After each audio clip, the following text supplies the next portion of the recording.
들려주실 하나님의 말씀을 오늘도 보도록 하겠습니다. 오늘은 에베소서의 말씀입니다. 에베소서의 말씀인데 뭉치면 전진, 흩어지면 후진. 네, 어디서 많이 들어본 말이죠? 네, 자, 에베소서 4장 2절에서 4절 본문하고 좀 다릅니다. 같이 한번 읽겠습니다. 모든 겸손과 온유로 하고 오래 참음으로 사랑 가운데서 서로 용납하고 평안을 내는 줄로 성령이 하나 되게 하시는 것을 힘써 지키라. 몸이 하나요 성령도 한 분이시니 이와 같이 너희가 부르심의 한 소망 안에서 부르심을 받았느니라. 아멘. 자, 제목이 뭐라고요? 제목이 네. 박종호 지사님 잘 기억하셨네요. 다 보고 있습니다. 제가 안 보는 것 같아도 다 보고 있습니다. 자, 오늘 말씀은 뭉치면 전진, 흩어지면 후진입니다. 그죠? 하나님 나라는 뭉치면 전진하지만 흩어지면 후퇴하기도 합니다. 유명한 말이 있습니다. 어떤 말이 있습니까? 뭉치면 살고 흩어지면 죽는다. 네, 다 아시죠? 자, 이승만 대통령, 초대 대통령이 하신 말씀이었습니다. 1950년 6월 25일 그때 6.25 사변이 일어났죠. 10월 27일에 평양에 가서 평양 탈환 시민대회에서 어떤 대동단결을 강조하면서 한 말씀이 바로 뭉치면 살고 흩어지면 죽는다 라는 말씀이었습니다. 또 어떤 말이 있냐면 TV 프로그램 가운데 뭉쳐야 찬다라는 프로그램이 있었더라고요. 보셨나요?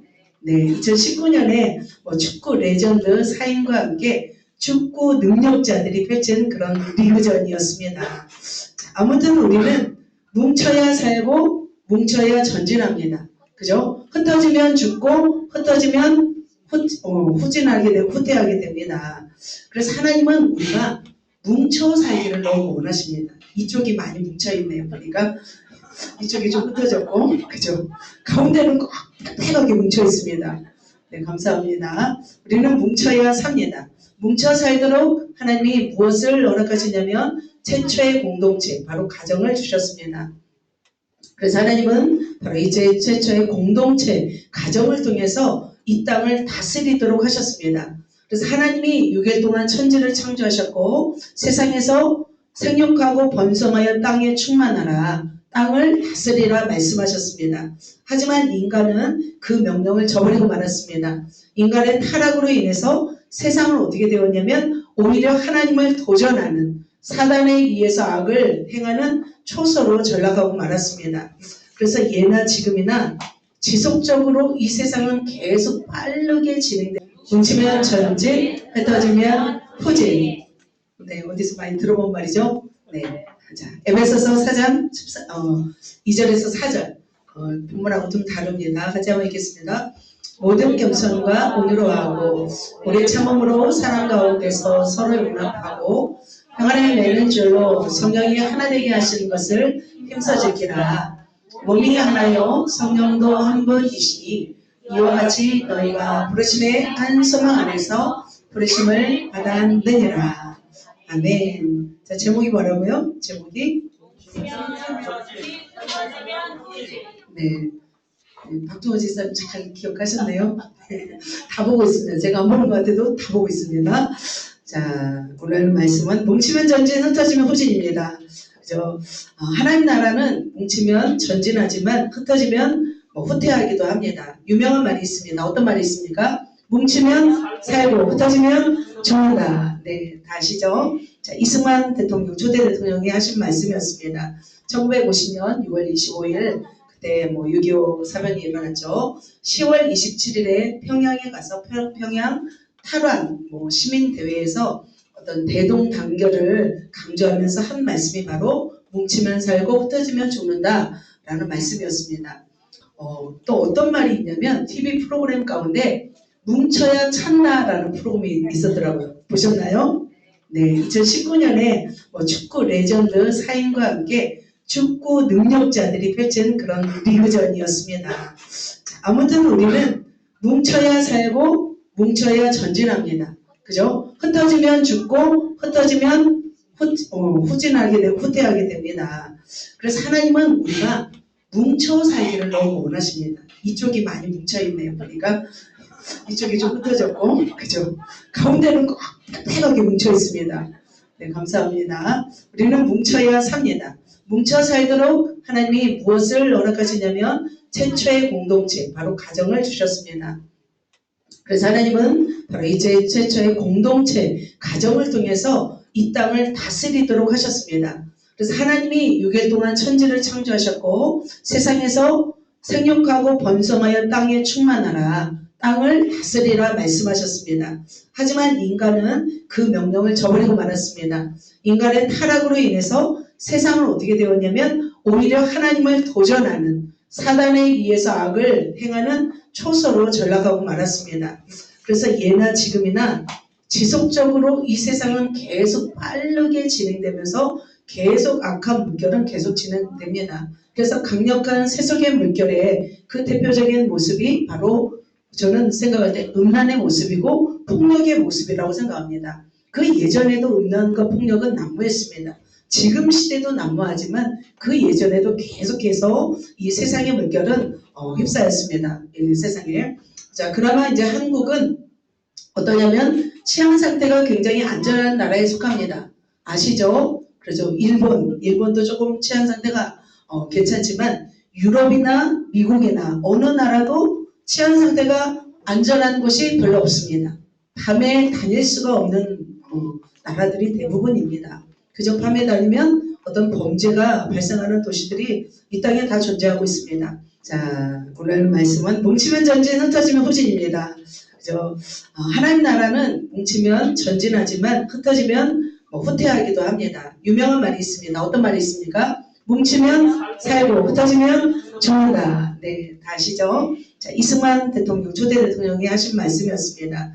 1950년 6월 25일 그때 6.25 사변이 일어났죠. 10월 27일에 평양에 가서 평양 탈환 시민대회에서 어떤 대동단결을 강조하면서 한 말씀이 바로 뭉치면 살고 흩어지면 죽는다 라는 말씀이었습니다.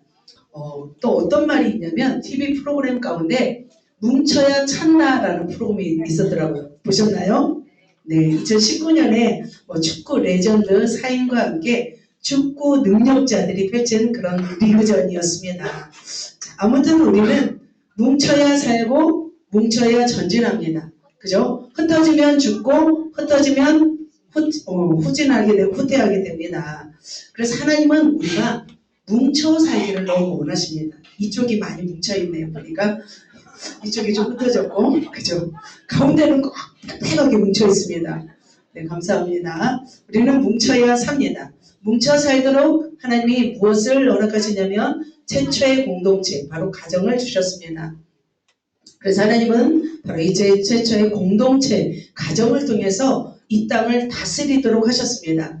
그래서 하나님이 6일 동안 천지를 창조하셨고 세상에서 생육하고 번성하여 땅에 충만하라, 땅을 다스리라 말씀하셨습니다. 하지만 인간은 그 명령을 저버리고 말았습니다. 인간의 타락으로 인해서 세상은 어떻게 되었냐면 오히려 하나님을 도전하는, 사단에 의해서 악을 행하는 초소로 전락하고 말았습니다. 그래서 예나 지금이나 지속적으로 이 세상은 계속 빠르게 진행되면서 계속 악한 물결은 계속 진행됩니다. 그래서 강력한 세속의 물결의 그 대표적인 모습이 바로 저는 생각할 때 음란의 모습이고 폭력의 모습이라고 생각합니다. 그 예전에도 음란과 폭력은 난무했습니다. 지금 시대도 난무하지만 그 예전에도 계속해서 이 세상의 물결은 휩싸였습니다. 이 세상에. 자, 그나마 이제 한국은 어떠냐면 치안 상태가 굉장히 안전한 나라에 속합니다. 아시죠? 그래서 일본도 조금 치안 상태가 괜찮지만 유럽이나 미국이나 어느 나라도 치안 상태가 안전한 곳이 별로 없습니다. 밤에 다닐 수가 없는 나라들이 대부분입니다. 그저 밤에 다니면 어떤 범죄가 발생하는 도시들이 이 땅에 다 존재하고 있습니다. 그만큼 이 시대가 어둠에 물들어져 가고 있고 시대는 점점적으로 악해져 가고 있다는 것이죠. 자, 이러한 세속의 물결, 불법이 난무하는 시대 속에서 우리 크리스찬들은 그러면 어떻게 살아가야 되는가? 이것이 정말 쉽지 않습니다. 왜냐하면 세속은 너무나 강력하게 도전해 오면서 우리가 살아갈 수 있는, 믿음을 지키며 살아갈 수 있는 환경을 굉장히 쪼여오고 있습니다. 그렇다면 우리는, 교회와 또 우리 성도들은 그 도전을 어떻게 이겨내면서 또 믿음을 지켜야 하는지 우리가 무엇인지 오늘 말씀을 통해서 살펴보도록 하겠습니다. 자, 바로 그렇습니다. 깜짝이야. 그죠? 깜짝 놀랐습니다. 우리는 이 작은 풍선 안에도 깜짝 놀랐는데 세상의 물결이 얼마나 우리를 놀라게 하겠습니까? 우리는 어떻게 해야 되겠습니까? 바로 뭉쳐야 사는 점 있습니다. 자, 오늘 성경의 본문에 나오는 장소가 바로 어디냐면 보이시죠? 어디예요? 에베소 지역입니다. 사도 바울이 에베소에 보낸 편지가 바로 에베소서입니다. 그 편지의 내용도 뭉쳐야 산다는 내용이었습니다. 그래서 오늘 본문에 나오는 그 에베소 지역은 규모가 굉장히 큰 국제 도시였습니다. 많은 사람들이 이곳에 몰려왔습니다. 그러나 사람들이 몰려올 만큼 그 도시 안에는 뭐가 가득할까요? 죄악이 가득했습니다. 그래서 에베소의 유적들을 살펴보면은 세계 7대 불가사의 가운데 하나인 아데미 신전이 있습니다. 아르테미스 신전이라고 합니다. 아데미는 바로 이런 신이었습니다. 자, 아데미, 아르테미스, 다이아나 똑같은 말이라고 합니다.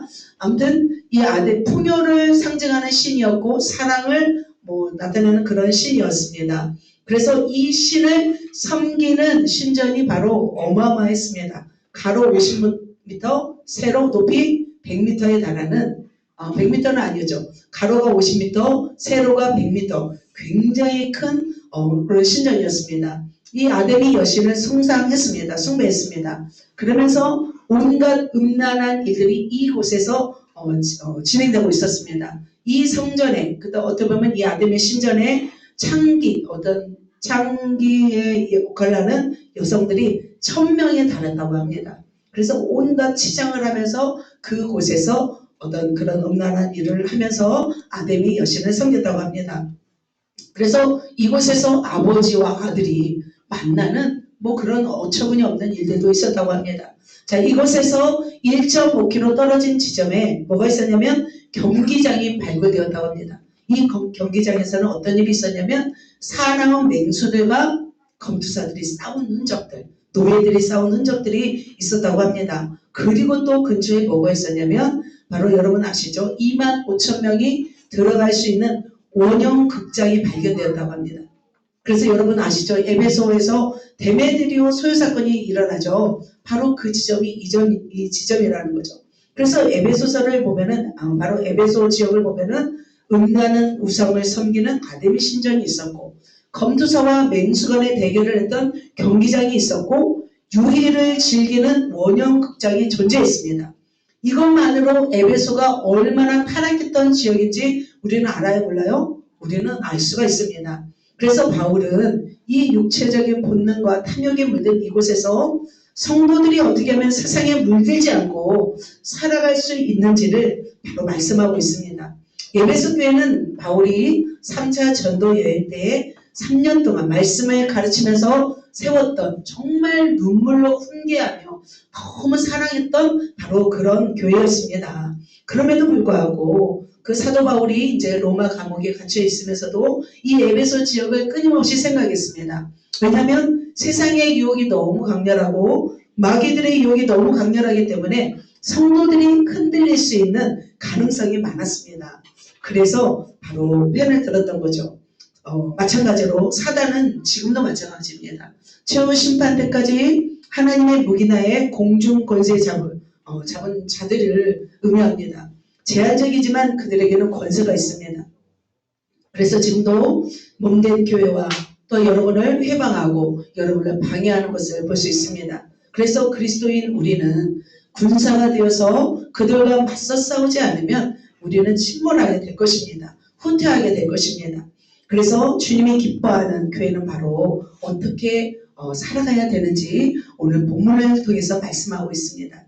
그래서 오늘 본문은 세상에 우리가 짧게 한 절을 읽었지만 제가 에베소서 4장을 전체적으로 설명하도록 하겠습니다. 그래서 세상의 거센 물결 앞에서 사단의 교묘한 술책 속에서 저와 여러분이 어떻게 이기며 승리하며 또 우리 교회를 세워가야 되는지 또 우리 말씀을 통해서 또 알아가는 시간 되었으면 좋겠습니다. 그래서 두 가지를 말씀드릴 때 우리 두 가지를 가슴에 새기고 또 우리 교회가 나아갈 방향 그 방향을 또 가슴에 새겨서 승리하는 저와 여러분 되시기를 예수님의 이름으로 축복합니다.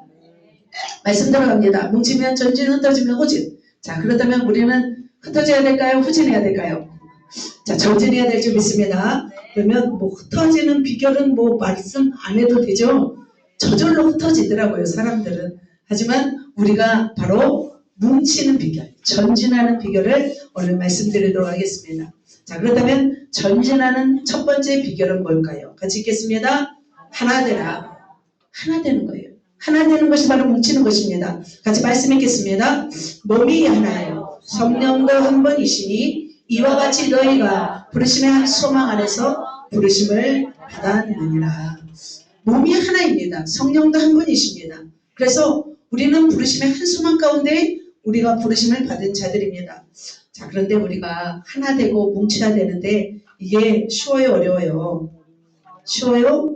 어렵습니다. 가정에서도 남편과 아내가 뭉치기가 쉽지 않습니다. 그죠? 데이트 때는 잘 뭉치죠. 근데 또 결혼하게 되면 다 드러납니다. 그래서 뭉치기가 쉽지 않습니다. 사회를 보아도 사상과 가치가 달라서 뭉치기가 쉽지 않습니다. 교단을 초월하여 보세요. 모든 교회들도 또 교단들도 가치와 이념과 사상과 신앙이 달라서 또 뭉치기가 쉽지 않습니다. 그래서 피터지게 대립하면서 살아갑니다. 그러나 교회는 하나님이 싸우라고 부른 공동체일까요? 하나 되라고 부른 공동체일까요? 서로 사랑하며 하나 되기를 주님이 원하십니다. 다르다고 해서 우리 교회 안에서도 끼리끼리 문화가 형성된다면 하나님의 공동체의 부르심이 아니라는 거죠. 그렇다면 우리가 하나 되어야 될 줄 믿습니다. 하나 되기 위한 방법을 말씀드립니다. 그렇다면 어떻게 하면 우리가 더 하나 될 수 있을까? 첫 번째는 바로 이것입니다. 무엇일까요? 다름을 인정하는 것입니다. 하나 되는 것은 우리가 그냥 으쌰으쌰해서 노력해서 하나 되는 것이 아니라 서로 다름을 인정하면서 우리는 하나가 될 수 있습니다. 우리는 서로 다름을 인정해야 합니다. 우리는 서로 다릅니다. 그러나 인정하면서부터 시작하는 것입니다. 그리고 그것을 받아들일 때 가능한 것입니다. 그래서 여러 사람의 형태를 요즘에는 많은 검사를 통해서 우리가 이해합니다. 디스크 검사를 통해서 다혈질, 담즙질, 우울질, 점액질 섞여 있기도 합니다. 또 MBTI 검사를 통해서 사람들의 성향을 알 수 있습니다. 그래서 나는 어떤 사람인가를 알게 되고 또 내 옆에 있는 사람의 유형을 알게 될 때 서로를 이해하게 되고 존중하게 되는 것을 볼 수 있습니다. 또 주님 안에서는 그렇다면 또 어떤 점이 다를까요? 똑같이 예수 그리스도를 믿음으로 받아들인 저와 여러분인데 왜 또 우리는 다르게 또 하나님의 부르심이 있을까? 우리는 알아야 될 줄 믿습니다. 자, 하나님의 부르심은 각자 다릅니다. 그죠? 우리는 그것을 인정해야 합니다. 어떻게 다를까요? 그가 어떤 사람은 사도로, 어떤 사람은 선지자로, 어떤 사람은 복음 전하는 자로, 어떤 사람은 목사와 교사로 삼으셨다고 하셨습니다. 하나님은 교회 안에 다양한 은사와 직분을 주셨습니다. 그래서 각자의 역할과 은사가 다르다는 거죠. 그러나 하나님은 바로 이를 통해서 합력하여 선을 이루기를 원하십니다. 첫 번째로는 사도입니다. 사도란 말은 예수님이 이 땅에 공생의 사역을 하실 때 예수님을 통해서 제자 훈련을 받은 사람들을 의미합니다. 그래서 베드로 사도, 또 바울 사도, 그렇죠? 야고보 사도라는 말을 우리가 붙여서 부르기도 합니다. 그래서 사도로 부르심을 받은 사람들은 모두가 강력하게 복음을 증거하고 죽기까지 어떤 순교 정신으로 살아가면서 몸된 교회를 세우신 분들입니다. 지금은 사도는 아니죠. 하지만 사도와 같은 삶을 살아가는 분들이 저는 있다고 생각합니다. 그래서 생명을 걸고 주님의 제자로 복음을 증거하며 교회를 세우며 살아가는 분들이 어떻게 보면 사도의 삶을 살아간다고 저는 볼 수 있습니다. 지금도 이제 목숨을 걸고 몽골, 러시아, 중국에 들어가셔서 또 북한에 또 수십 개의 교회를 지하 교회를 세우고 있는 또 모선 교사님, 이분들은 사도적인 삶을 지금 개척하고 있는 분이라고 생각이 듭니다. 자, 사도 있습니까? 사도적 삶을 살고 계신 분이 있습니까? 네, 마음껏 살아내시기를 축복합니다. 자, 두 번째는 선지자입니다. 자, 구약 시대에는 나라와 민족에 대한 예언의 메시지를 전했던 선지자들이 있습니다. 이사야, 예레미야, 에스겔, 다니엘 다 선지자였습니다. 자, 신약에 와서도 이런 선지자가 있어요, 없어요? 있습니다. 신약에 와서도 어떤 예언적인 은사를 가지고 교회의 덕을 세우는 분들이 있습니다. 성도들의 마음을 또 헤아려주고 또 성도들의 마음 가운데 좀 넘어져 있으면 또 은사적인 능력을 가지고 그를 일으켜주는 바로 예언적인 또 삶을 사역을 하는 분들이 있습니다. 그러나 지금 시대는 목회자가 이런 선지자의 사명을 감당해야 됩니다. 민족과 우리 성도들이 어려움에 처해 있을 때 하나님의 뜻을 선포하면서 바른 길로 지도해야 할 어떤 선지자적 사명을 또 저 여러분뿐만 아니라 이 시대 가운데 우리가 감당해야 될 줄 믿습니다. 그래서 선지자의 사명은 바로 파수꾼의 사명을 맡은 자라고 볼 수 있습니다. 자, 세 번째 어떤 사람이 있어요? 복음 전하는 자가 있습니다. 자, 모든 사람은 복음을 전해야 되지만 특별히 복음 전하는 삶에 은사가 있는 분들이 있습니다. 그죠? 그래서 어떻게 해요? 지금 눈이 오나 막 바람이 불어도 비가 와도 전봇대에 나가서 또 어떻게 왕골에 나가서 또 모래위에 나가서 남부시장에서 계속해서 복음을 증거하는 분들을 볼 수 있습니다. 그분들을 억지로 시켜서 하시는 분들이 아니에요. 그죠? 좋아서 하시죠. 네, 너무나 기뻐서 하시죠. 그러죠. 그래서 정말 너무너무 감사합니다. 그래서 제 사진첩에는 뭐만 있냐면 지금 전도 사진첩들이 많이 있습니다. 전도만 하는 모습만 지금 제 사진첩에 가득합니다. 바로 복음을 외치는 자, 바로 그런 사명을 받은 자들입니다. 또 어떤 분들이 있어요? 목사와 교사로 삼으셨습니다.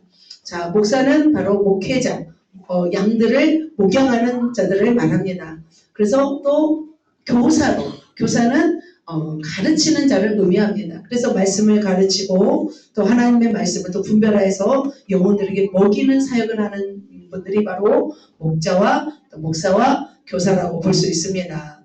자, 그렇다면 여러분의 부르심은 무엇인가요? 다 다르다는 거죠. 어떤 사람은 복음을 전하고 어떤 사람은 가르치고 어떤 사람은 목회하고 어떤 사람은 예언자적 삶을 살아간다는 거죠. 여러분 안에는 이 모든 것들이 다 있어요. 한 가지는 여러분이 선택해야 돼요. 선택하지 않는다면 우리는 사명대로 살지 않는 거죠. 또 어떤 부르심이 있냐면 또 이러한 부르심이 있습니다. 바로 사도, 선지자, 교사, 능력 행하는 자, 병 고치는 은사, 서로 돕는 것, 다스리는 것, 각종 방언에 말하는 것, 또 뭐가 있어요? 또 이런 은사들이 많이 있습니다. 그래서 어떤 사람은 지혜와 지식과 믿음, 병 고치는 은사, 능력 행함, 영들 분별함, 예언, 방언, 이 영적인 은사들이죠. 자, 이런 은사들이 각자마다 다 다르게 있다는 거죠. 그렇다면 우리는 어떻게 해야 될까요? 저분의 은사를, 저분의 가진 달란트를 우리는 인정해야 될 줄 믿습니다. 존중해야 될 줄 믿습니다. 그런데 고린도 교회에는 어떤 사람들이 있었냐면 자기의 은사, 자기의 달란트만이 특별하다고 생각하는 사람들이 있었습니다. 그래서 자기 은사만이 최고이고 남들을 무시하는 사람들이 있었습니다. 그러면서 또 어떤 사람이 있었냐면 남이 받은 은사만 부러워하는 거예요. 주눅드는 거예요. 내가 가진 은사는 가벼이 여기고 소중하게 여기지 않는 사람이 있었다는 거예요. 그래서 사도 바울은 뭐라고 말씀하냐면 다 사도겠느냐, 다 선지자겠느냐, 다 능력자겠느냐, 병 고치는 자겠느냐, 하나님이 각자 다르게 주셨다라고 말씀하고 있습니다. 이처럼 각자 직분을 가지고 교회에서 사역하게 하십니다. 그래서 각 사람의 가진 성향과 하나님의 뜻에 따라서 하나님께서 골고루 나눠주셨다는 거죠. 자, 그렇다면 그렇게 주신 이유는 뭘까요? 바로 교회를 유익하기 위함입니다. 그래서 이 모든 일들은 한 성령이 행하사 그 뜻대로 각 사람에게 나눠주신 것입니다.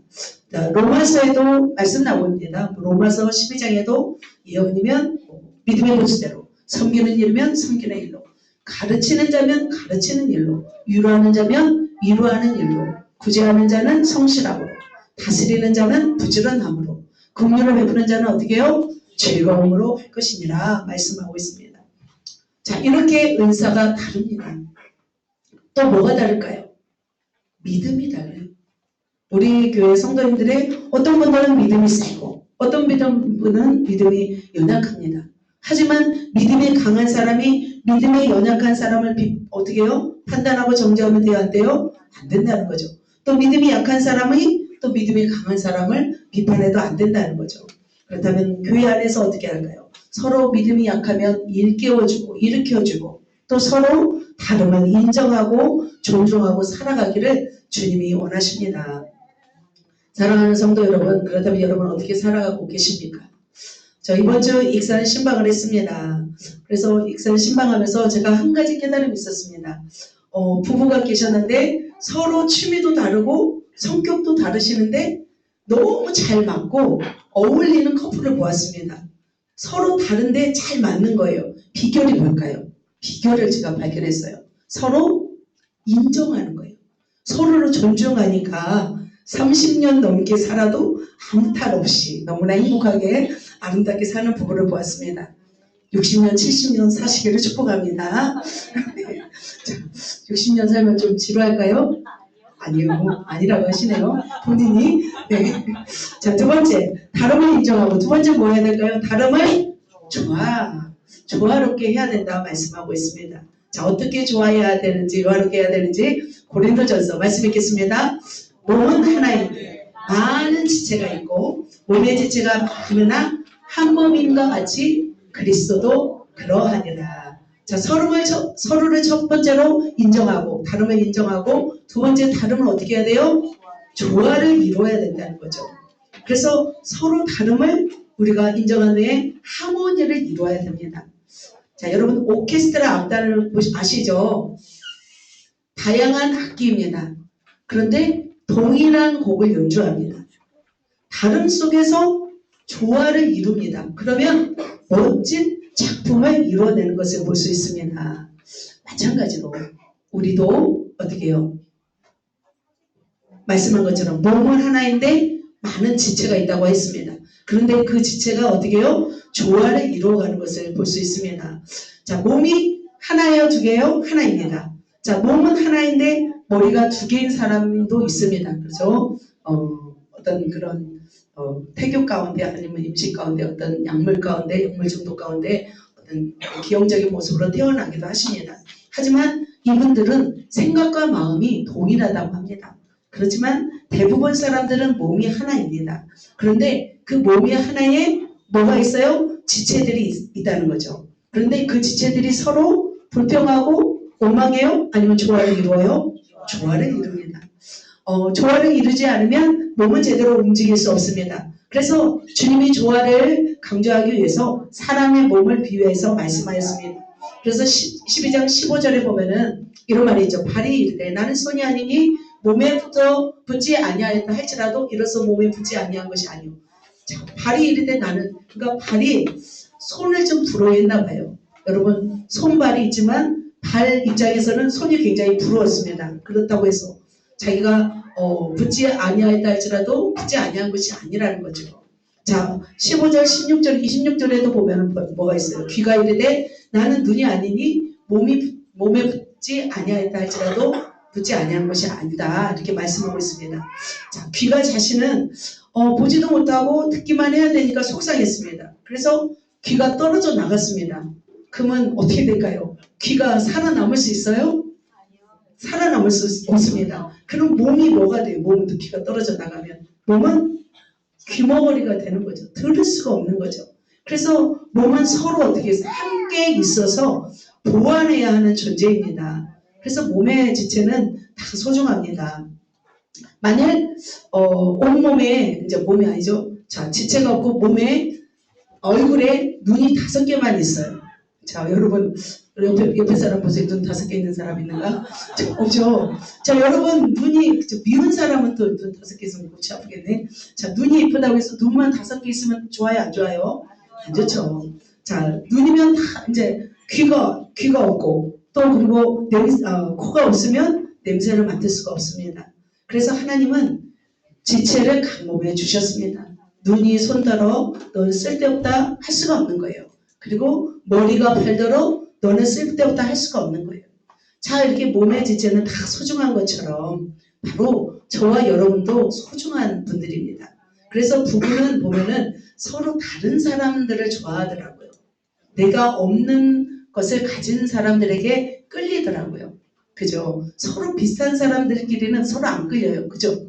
서로 다른 사람끼리 끌리죠. 그래서 사니까, 그래서 결혼해서 사니까 힘든 거예요. 서로 다른 사람들끼리 사니까. 하지만 왜 그렇게 다른 사람을 주셨겠어요?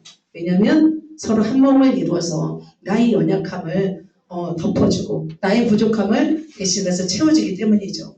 그래서 우리는 한 지체로 또한 한 몸으로 우리를 부르신 줄 믿습니다. 서로 연결하지 않으면 몸을 이룰 수가 없습니다. 몸은 움직일 수가 없습니다. 근데 한 지체가 고통을 받으면 또 모든 지체가 고통을 받습니다.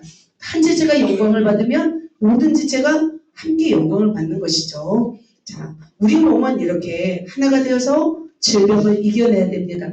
또 몸에 이제 그러더라고요. 작은 상처가 나고 몸이 이제 한쪽이 아프면 몸 전체가 반응한다고 해요.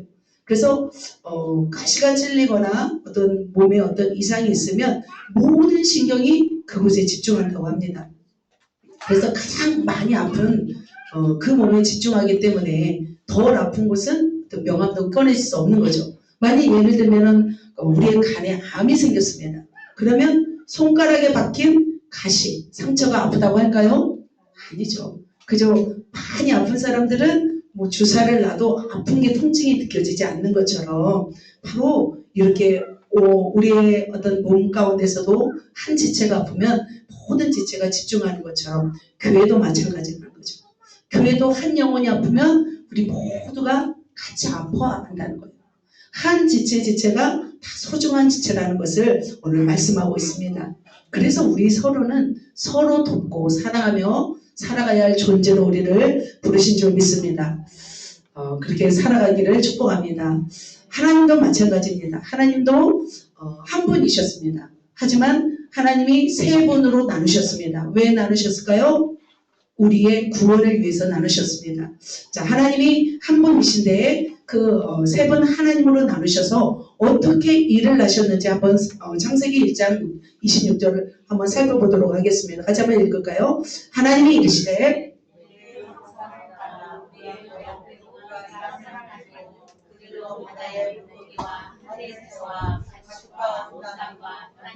모든 것을 다스리게 하자 하시고, 네, 하나님이 한 분이십니다. 하지만 우리의 형상을 따라해서 여기 우리에서는 바로 한 분이 아니죠. 성부, 성자, 성령님이 함께 동역하여서 사람을 만들고 또 그 일을 진행하는 것을 볼 수 있습니다. 그래서 하나님이 세 분이 같이 일하셨습니다. 성부 하나님이 구원을 계획하셨고, 성자 하나님이 구원을 이루셨고 대가를 지불하셨고, 성령 하나님이 지금도 구원을 이루어 가시는 것을 볼 수 있습니다. 자, 하나님은 이렇게 우리의 형상을 따라 우리의 모양대로 사람을 만들자 하시고, 그리고 같이 일하신 것을 볼 수 있습니다. 바로 교회는 서로 다른 모습을 가진 사람들이 모인 곳입니다. 이러한 다름을 조화시키지 못하면 우리는 실패하게 되는 것을 볼 수 있습니다. 그래서 우리 한 공동체가 성장하기 위해서 바로 힘을 모아야 될 줄 믿습니다. 힘을 모아서 하나 되어서 우리가 나아가야 되는 것입니다. 마귀의 목표는 뭘까요? 마귀는 그리스도의 연합을 파괴하고 방해하는 역할을 합니다. 그렇다면 마귀의 계계를 이길 수 있는 방법은 뭘까요? 바로 우리가 한 마음을 품는 것입니다. 우리가 한 마음을 품고 나아가면은 마귀의 세력을 다 이길 수가 있습니다. 그래서 요한복음에서 예수님도 제자들에게 무슨 말씀이 있어요? 너희가 서로 사랑하라. 그러면 너희가 내 제자인 줄 알리라. 주님은 말씀하고 있습니다. 자, 우리 주님도 아버지와 성령님과 함께 하나가 되어서 일하신 것처럼 하나님은 지금도 교회에 명령하십니다. 바로 하나 되게 하신 것을 힘써 지키라 말씀하고 있습니다. 여러분 힘써 지키고 있습니까?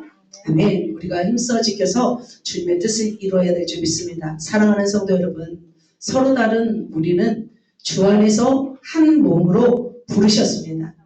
주님이 하나이시고 몸이 하나인 것처럼 우리 교회는 그리스도의 몸입니다.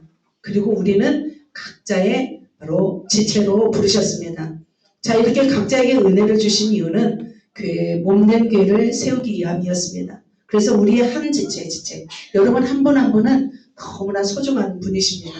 그래서 우리는 서로의 다름을 인정하고 또 서로 다름을 조화를 이루어야 될 줄 믿습니다. 하나됨을 깨트리는 방법은 뭐가 있을까요?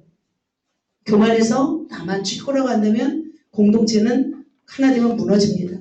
또 독한 기운을 퍼뜨리면서 쓴뿌리를 잘라내지 않으면 어떻게 해요? 내 멋대로 방종하게 되어서 공동체에 해를 줄 수가 있습니다. 그래서 끊임없이 그 우리 속에 있는 쓴뿌리가 나서 은혜에 이르지 못하게 하는 그런 자가 있기를 잊지 않기를 우리가 소망하면서 계속해서 이것을 제어하고 있습니다. 그래서 우리는 우리 자신을 또한 지켜야 될 뿐만 아니라 우리 공동체를 세우기 위해서 우리는 힘써야 될 줄 믿습니다. 또 한 사람이 넘어져 있으면 어떻게 돼요? 또 일으켜줘야 됩니다. 그리고 서로를 존중히 여기면서 우리가 살아갈 때 이 교회가, 이 공동체가 정말 아름다운 주님의 공동체가 될 줄 믿습니다. 그렇게 멋진 공동체를 살아내기 위해서 더 함께 하나 되기를 축복합니다. 아멘. 옆 사람에게 우리 하나 됩시다 할까요? 하나 됩시다. 네, 하나 됩시다. 우리 서로 하나 되기를 축복합니다. 자, 이렇게 조화를 이루는 모습을 보았습니다. 너무 아름답습니다. 산에 갔더니 그냥 찍었어요. 찍고 왔습니다. 자, 나무들이 다 다른데 이렇게 조화를 이루었습니다. 참 아름답습니다. 자, 이렇게 조화만 이루었습니다. 그렇다면 조화만 이루면 될까요? 어떻게 될까요? 두 번째입니다. 자, 두 번째 읽겠습니다. 자라나라. 그래요. 우리가 첫 번째는 하나 되고 두 번째 자라나야 됩니다. 공동체가 전진하는 비결은 자라나는 것입니다. 자, 지난주 말씀드린 것처럼 씨앗을 심어서 물을 주고 양분을 주어서 햇빛을 보게 하면 식물은 자라납니다. 아이도 마찬가지죠. 엄마 뱃속에서 10개월 동안 자라다가 이 땅에 태어나서 이유식을 먹으면서 우유를 먹으면서 자라나게 됩니다. 자, 자라지 않으면 정상이 아닙니다. 아무리 우리 서진이가 예쁘다고 해서 자라나야 되죠. 그대로 멈추면 안 되잖아요. 넌 안 자랐으면 좋겠다 나는 계속 말을 하지만 그죠? 엄마의 입장에서는 성장해야 되는 것입니다. 마찬가지로 한 사람, 한 아기도 계속해서 성장하듯이 저희도 성장하듯이 자, 그렇다면 우리의 신앙도 어떻게 될까요? 우리의 신앙도 자라나야 될 줄 믿습니다. 큰 자라나는 것에 너무나 감사합니다. 그래서 공동체의 목표, 또 우리 개인이 자라나고 우리 교회도 어떻게 되나요? 우리 교회도 자라나야 될 줄 믿습니다. 그래서 오랜 신앙만큼 성숙하고 거룩한 사람이 되어서 우리는 계속해서 신앙적으로 성숙한 사람이 되어야 되는데 그 자라나는 비결은 무엇일까요? 자, 자라나는 비결 같이 한번 보도록 하겠습니다. 이렇게 자라나야 되는데 자라나기 위해서 어떻게 해야 될까요? 찍겠습니다. 도움을 받아라 말씀하고 있습니다. 자, 그에게서 같이 읽겠습니다. 그에게서 온몸이 각 마디를 통하여 도움을 받음으로 연결되고 결합되어 각 지체의 분량한 대로 역사하여 그 몸을 자라게 하며 사랑 안에서 스스로 세우느니라 말씀하고 있습니다. 자, 도움을 받아야 합니다. 그런데 누구에게서 도움을 받아야 할까요? 바로 여기 본문에서 보면은 그에게서, 그죠? 그가 누구일까요? 곧 머리시니 곧 그리스도시니라 15절에 말씀하고 있습니다. 바로 그리스도를 통해서 우리는 도움을 받아야 됩니다. 주님으로부터 연결되고 결합될 때 바로 자라게 됩니다. 아기도 스스로 어려서 스스로 자랄 수 없습니다. 엄마의 품 안에서 젖을 먹고 이유식을 먹고 사랑을 먹고 자라듯이 그저 부모의 세심한 보살핌 속에서 아이가 자라듯이 우리도 누구의 보호 가운데 있어야 돼요? 주님의 보호 가운데 있어야 됩니다. 그래서 오늘 하나님은 너를 지키시는 자, 그죠? 눈을 들어 산을 보아라, 그죠? 주님이 우리를 지키시고 보호하셨기 때문에 우리가 이 자리에 있는 줄 믿습니다. 바로 우리가 이 정도 성장했다면 바로 누가 간섭하신 거예요? 주님이 간섭하셨기 때문이죠. 우리의 신앙은 저절로 성장한 것이 아닙니다. 내가 잘나서 신앙이 성장하지 않습니다. 주님으로부터 은혜와 사랑을 받았기 때문에 주님이 간섭했기 때문에 우리의 신앙이 성장한 것을 볼 수 있습니다. 그렇다면 우리는 계속해서 이 도움을 받아야 되는데 자, 어떻게 도움을 받아야 될까요? 말씀이 있습니다. 바로 말씀 읽겠습니다. 나의 안에 거하라. 나도 너희 안에 거하리라. 가지가 포도나무에 붙어있지 않으면 스스로 열매를 맺을 수 없음같이 너희도 내 안에 있지 않으면 그러하리라. 주님이 말씀합니다. 어떻게 해요? 누구 안에 거하라? 내 안에 거하라. 예수 안에 거하라. 예수님의 하나님이 뭐예요? 포도나무예요. 우리는 그렇다면 뭐예요? 가지인 거예요. 그래서 주님 안에 거하지 않으면 우리는 열매 맺을 수 없고 자라날 수 없는 거예요. 그렇다면 여러분, 사랑하는 성도 여러분, 주님 안에 거하고 계십니까? 주님 안에 머물고 계십니까? 그렇기 때문에 여러분은 성장하는 것입니다. 풀은 하늘의 이슬을 머금고 자랍니다. 하늘에서 비추는 햇빛을 보지 않고 또 공기를 맞지 않으면 자랄 수가 없는 것처럼 우리 모두는 하나님의 절대적인 은혜와 사랑이 필요한 자입니다.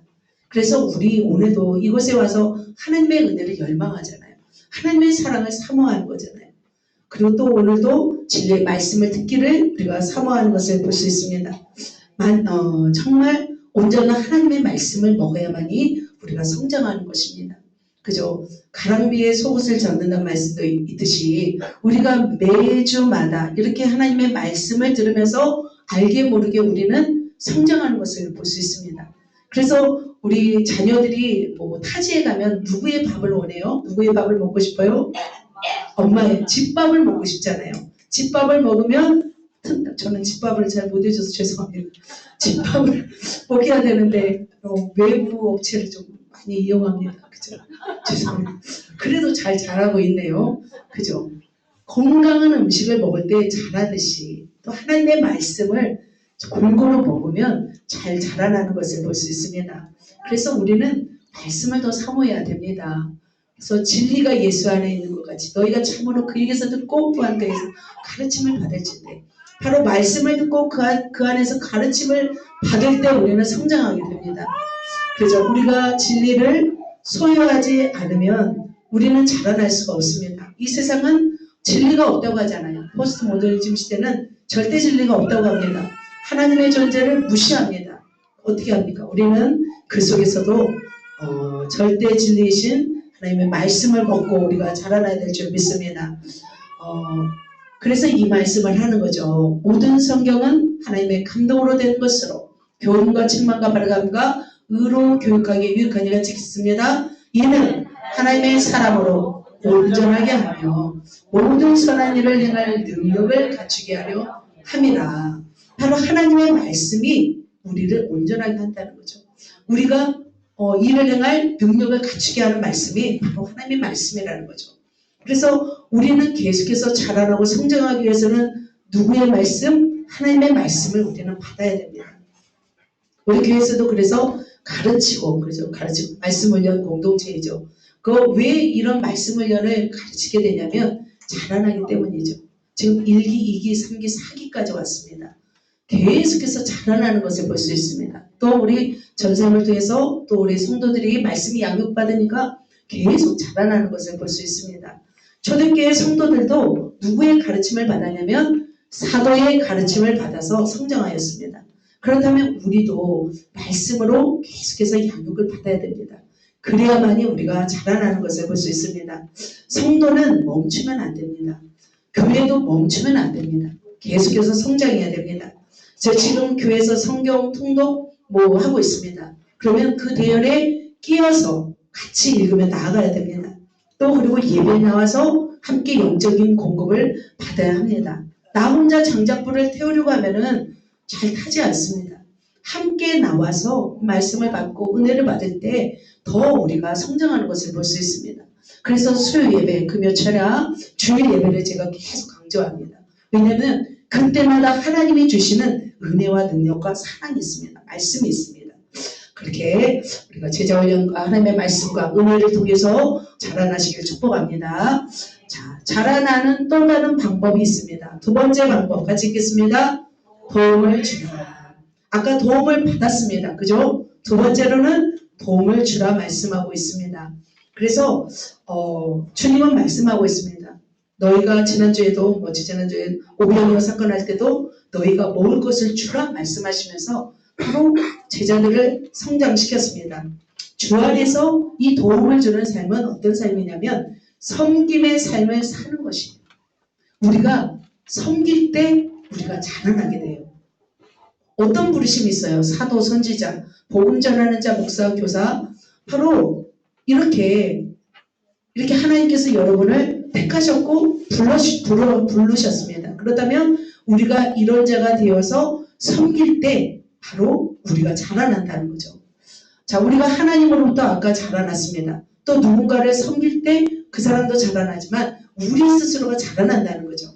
자, 보세요. 늘 받기만 하는 사람과 또 늘 주기만 하는 사람이 있어요. 아니다, 늘 주기만 하는 사람 없고 늘 받기만 하는 사람 없지만 자, 주는 사람과 받는 사람이 있습니다. 자, 그렇다면 누가 더 성장하게 돼요? 주는 사람이 성장하게 돼요. 또 받는 사람들은 이제 그때는 도움을 받지만 계속 머무르면 안 돼요. 받았다면 주는 사람으로 나아가야 되는 거죠. 자, 제자 훈련할 때도 가르치는 사람이 성장할까요? 가르침을 받는, 둘 다 성장하지만 더 성장하는 비결을 먼저 아세요? 가르치는 자예요. 내가 가르치게 될 때 성장하게 되는 것을 볼 수 있습니다. 그래서 우리는 그렇다면 어떤 도움을 줘요? 바로 이런 사역에 도움을 주는 거예요. 그죠? 그래서 앞에서도 찬양도 하시고 나름대로 이제 또 여러 가지 사역으로 섬깁니다. 그렇기 때문에 그 사역할 때마다 성장하게 되는 거죠. 자, 우리는 이렇게 사역으로 섬기면서 성장해야 될 줄 믿습니다. 자, 첫 번째로 사역으로 또 도움을 주고, 두 번째로 무엇으로 또 도움을 줄 수 있냐면 성품으로 도움을 줄 수 있습니다. 자, 어떤 성품으로? 같이 읽겠습니다. 에베소서 4장 시작. 모든 겸손과 온유로하고 오래 참음으로 사랑 가운데 서로 용납하고. 자, 그래서 사역을 하면서 섬길 때 또 우리가 성장할 때 성장하지만 두 번째로 뭘로 또 성장할 수 있냐면 성품으로 성장할 수 있습니다. 자, 이런 성품들은 나를 위한 성품이 아니에요. 그죠? 바로 영혼들을 위한 성품입니다. 자, 모든 겸손과 온유로 하고 화가 나도 참는 거죠. 그러죠? 내가 잘나도 잘난 척하지 않는 거죠. 자, 그리고 뭐예요? 오래 참음으로. 자, 상대방에 대해서 오래 참아주고 인내할 때 바로 우리가 성장하게 된다는 것입니다. 세련이 변하지 않아도 참아주면서 변할 때까지 기다려주면 내가 성장하는 거예요. 왜냐하면 하나님이 저와 여러분을 오래 참아주셨잖아요. 마찬가지로 우리도 지체들을 오래 참아주어야 됩니다. 영혼들을 인내하고 또 참아줄 때 그 영혼이 변하는 기쁨도 있지만 내가 무슨 열매를 맺을 수 있어요? 바로 오래 참음의 열매를 맺는다는 거죠. 내가 성장하게 된다는 거죠. 그래서 오래 참기 위해서 막 늦게 변하는 사람이 있습니다. 그 사람을 통해서 누가 자라는 거예요? 내가 자라는 거죠. 그저 오랫동안 기도하셨죠? 오랫동안 오래 참았습니다. 그러면서 언젠가는 이제 또 주님 앞에 오게 하셨죠. 높아서 오게 하셨죠. 그럼 내가 성장하게 되는 것이죠. 자, 오래 참음으로 우리는 섬겨야 됩니다. 도움을 주는 것입니다. 또 그리고 사랑 가운데 서로 용납하는 삶입니다. 바로 이러한 삶이 주님이 원하시는 사랑인 거죠. 자, 사랑은 단순하게 어떤 젊음의 열정으로 우리가 미친 듯이 헌신하고 부어주는 것만이 그런 사랑이 아니죠. 진정한 사랑은 언제 표가 나냐면 연애 시절의 어떤 열정보다도 결혼 후에 서로를 향한 겸손과 인내로 용납할 때 바로 그것이 사랑이라는 것입니다. 그래서 묵묵하게 서로의 어떤 허물을 덮어주는 삶, 그죠? 바로 그런 모습으로 서로를 섬길 때 내가 어떻게 되는 거예요? 성장하게 되는 거죠. 그죠? 바로 이런 모습이 바로 우리를 성장하게 됩니다. 그래서 주님이 지금도 우리가 겸손과 온유로 무장하고 오래 참음으로 사랑하며 연락할 때 주님께 드릴 때 바로 내가 성장하게 되고 또 우리 교회 공동체가 성장하게 될 줄 믿습니다.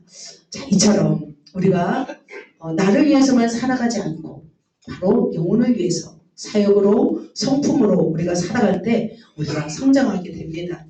자, 많은 사람들이 성장하기 위해서 엄청 애를 씁니다. 그죠? 온갖 세미나는 다 다닙니다. 온갖 강의들을 다 배우러 다닙니다. 자, 그렇지만 성장의 비결은 배우는 것에 끝나면 성장이 될까요? 결코 성장되지 않습니다. 가난한 성도들은 지금 가난한 성도들이라 합니다. 그죠? 코로나 이후에 교회는 나오지 않은 성도들. 자, 집에서 혼자 성경을 많이 보고 유튜브를 통해서 다양한 강의를 듣습니다. 혼자 뭐 기도 엄청 합니다. 성장할까요? 성장합니다. 비정상적으로 성장합니다. 머리는 커지지만 팔과 다리는 멈춰 있습니다. 가문수가 됩니다. 그래서 어떻게 해야 될까요? 함께 모여서 부딪히면서 서로 아파하면서 고생하면서 우리가 있을 때 우리가 성장하게 되는 것을 볼 수 있습니다. 자, 집에서 예배하고 주님을 사랑하고 신앙생활은 편합니다. 하지만 그런 사람들은 결국 성장하지 않습니다. 그죠? 솔로로 사는 것과 결혼해서 사는 것 누가 더 성장할까요? 결혼해서 사는 사람이 훨씬 성장합니다. 근데 요즘 젊은 세대들은 결혼을 하기 싫어합니다. 왜냐하면 힘드니까. 헌신하기 싫으니까. 그러면 결국 성장하지 않습니다. 내가 성장하기 위해서는 결혼해서 자녀를 낳고 시부모님을 섬겨가면서 우리가 살아갈 때 성장하고 성숙하게 됩니다. 마찬가지로 우리가 교회 안에서 사역을 하면서 영혼을 섬길 때 우리가 성장하게 됩니다. 그렇다면 또 어떻게 또 성장할 수 있는가 또 말씀하고 있습니다. 이 말씀을 같이 읽겠습니다. 시작. 우리가 다 하나님의 아들을 믿는 것과 아는 일 하나가 되어 온전한 사람을 이루어 그리스도의 장성한 분량이 충만한 데까지 이르니. 여기서 말씀하는 것이 또 있습니다. 또 우리가 언제 성장하고 온전한 사람이 되냐면 하나님의 아들을 믿는 것과 아는 일에 하나가 될 때입니다. 주님을 알기만 하면 성장하지 않습니다. 그 알고 믿을 때 우리가 성장합니다. 그런데 여기 알면은 두 가지 알미 있습니다. 주님에 대하여 아는 알미 있고 주님을 아는 알미 있습니다. 그래서 knowing 것이 있고 knowing about 것이 있습니다. 그래서 그 차이가 있습니다. 그를 아는 것과 그에 대해서 아는 것. 그러나 그를 진정으로 알 때 진정한 믿음이 생겨지는 거죠. 그러면 바로 성장하게 되는 것입니다. 자, 잘난 장성한 분량까지 이르게 됩니다. 그렇다면 우리가 왜 이렇게 자라나가야 될까요? 참 어린아이로 머물고 있으면 편하죠. 그죠? 우리가 신앙생활을 하다 보면 그냥 은혜만 받고 살아가는 것이 너무 좋습니다. 그죠? 근데 우리는 왜 성장해야 되는 거예요?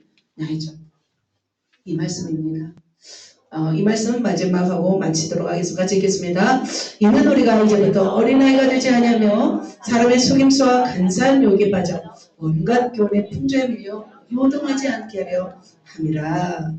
자라나야 하는 이유입니다. 결국 우리가 자라나야 할 이유는 넘어지지 않기 위함입니다. 요동하지 않기입니다. 어린아이는 작은 일에도 요동합니다. 마찬가지죠. 이 세상이 지금 서두에 말씀드렸죠. 수많은 유혹들이 밀려옵니다. 간사한 유혹을 뿌립니다. 온갖 교훈과 풍조로 인해서 우리가 넘어뜨리기 쉬운 환경에 우리가 살아가고 있다는 거죠. 그곳에서 우리가 굳건히 서서 흔들리지 않고 유동하지 않기 위해서 우리는 어떻게 돼요? 어린아이가 되면 안 돼요. 우리는 자라나야 됩니다. 목표는 어디까지? 그리스도에게까지 자라나야 됩니다. 그리스도가 머리시죠. 머리이기 때문에 브레인이잖아요. 브레인은 가만히 있어요? 가만히 있지 않습니다. 머리에서 계속 신호를 보냅니다. 팔다리가 가만히 있으면 안 되죠. 주님은 머리이시기 때문에 우리로 하여금 계속 자라나기를 원하십니다. 그렇다면 우리는 가만히 있으면 안 된다는 거죠. 그래서 주님이 머리이시기 때문에 당연히 우리는 연결되어 있습니다. 결합되어 있습니다. 여러분 주님과 연결되고 주님과 결합되어 있으면 당연히 우리는 성장하게 되는 것을 볼 수 있습니다. 머리 대신 그리스도께서 지금도 우리를 자라게 하신 줄 믿습니다. 자, 사랑하는 성도 여러분 말씀을 정리합니다. 우리가 어떻게 살아가야 될까요? 우리는 뭉쳐야 될 줄 믿습니다. 뭉칠 때 전진합니다. 뭉치기 위해서 해야 할 일은 하나 되는 것입니다. 다름을 인정하고 조화를 이루는 것입니다. 그리고 나서 자라나서 우리는 바로 사명을 감당해야 됩니다. 바로 자라나는 비결, 도움을 받고 도움을 주는 삶입니다. 그렇다면 여러분 얼마만큼 잘하시고 있는지요? 계속해서 우리는 성장하고 자라나서 이 세상에 요동하지 않는 하나님의 군사로 세워지길 축복합니다. 자, 두 가지입니다. 이 험난한 세상을 계속해서 우리가 살아갈 수 있는 비결 하나 되는 것이고 또 그리고 또 어떻게 자라나는 것입니다. 하나 되는 것은 인정하고 조화를 이루는 것이고 자라나는 것은 도움을 받고 도움을 주는 삶입니다. 그래서 우리 교회가 하나 되기를 더 힘쓰고 자라나기를 더 힘쓰시기를 예수님의 이름으로 축복합니다. 자, 그렇게